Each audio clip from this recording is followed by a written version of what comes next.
xibaar yu wér te wóor ca tàng ba abonnez-vous pour ngeen di mën di jot suñuy vidéo. dal leen ak jàmm seen chaîne bi di Buzz 221HD kii di Arouna Coumba Ndoffène Diouf di ak personnalité politique bu kenn dootu présenté ci réew mi di Sénégal nekk ak ancien ministre conseiller ci régime président Macky Sall jege woon lool président Macky Sall yëkkati na ay kàddu daal di xamal Sénégalais yi stratégie bi nga xam ne moom la président Macky Sall ak waa gouvernement am nasoon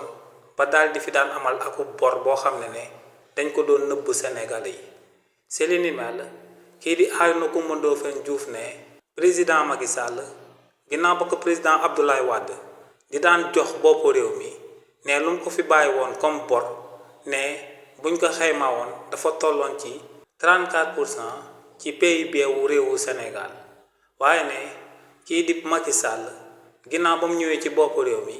ba daal di fi njëkk a daal di amal premier mandat bu 7 ans te mu tàmbale woon ci atum 2012 te mu jeexee woon ci atum 2019 ne atum 2019 ginnaaw bañ ko dénkee waat réew mi ne ci saa si la kookee di président Macky Sall tàmbale di dugal ci réewu Sénégal ci akub guuta ndax ne ci début année 2019 bor bi nga xam ne moom la réewu Sénégal amoon moo ngi tolloon ci 54% ci PIB wu réewu Sénégal waaye ne kookee di président Macky Sall ginnaaw bañ ko falaatee ci bopp réew mi ci saa si la tàmbalee di leb boo xam ne dafa bëri lool ba jéggi dayoo jëmale ko ci réewu Sénégal ne en 2019 ci premier 6 mois yi rek kookee di président Macky Sall daal dinay leb ba bor bi daal di yem ci 67% ci PIB wu réewu Sénégal nee nag moom en tant que ministre conseiller ginnaaw ba mu nemmeekoo li ni mel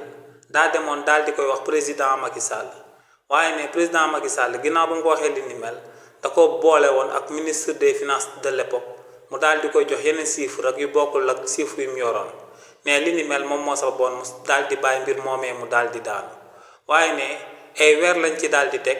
président Macky Sall di yokk bor bi ba réewu France ci wàllu boppam daal di détecté bor boobee nga xam ne dafa demoon ba daal di toll ci 70% ci PIB wu réewu Sénégal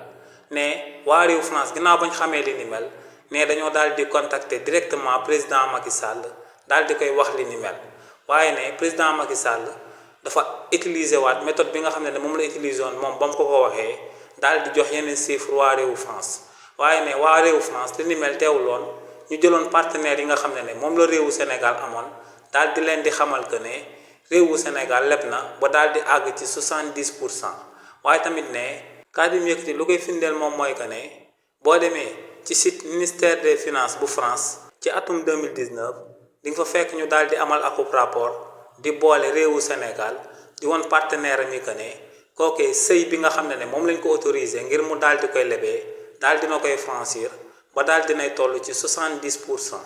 waaye ne kii di président Macky Sall ginnaaw daal dinay xam que ne réewu France moo ngi ko commencé di boole partenaire am yi daal di utiliser beneen méthode beneen stratégie te ne moom mooy que ne kii di président Macky Sall dafa créer ay société nationale daal di leen di transformer en société anonyme ba noppi jël société yooyee di leen leb ci turu réewu Sénégal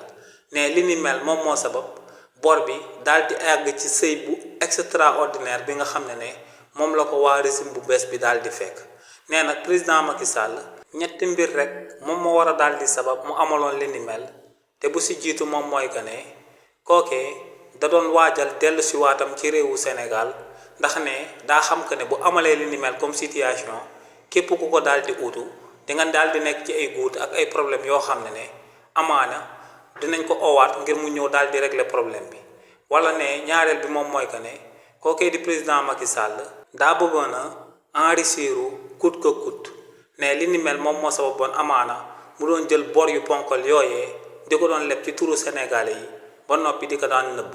waaye tamit ne beneen bi moom mooy que ne amaana président Macky Sall daa wax que ne sëgam lekk na ci ndab li ba noppi bàyyi mu daal di ciy xëpp suuf maanaam bu jaaree ci réewu Sénégal ba noppi lu mu fi defarul leneen du fi daal di baax kàddu yi ni mel la kii di Arouna Coumba Ndoffène di akub jege ñaalewu président Macky Sall daal di fësal daal di xamal Sénégalais yi que ne président Macky Sall moom moo fi daal di amal dette cachée bi nga xam ne moom la waa régime bu bees bi daal di détecté ba noppi daal di koy wax àdduna bi yépp daal di koy dégg. xibaar yu wér te wóor ca tàng tàng ba abonnez-vous pour ngeen di mën di jot sunuy vidéo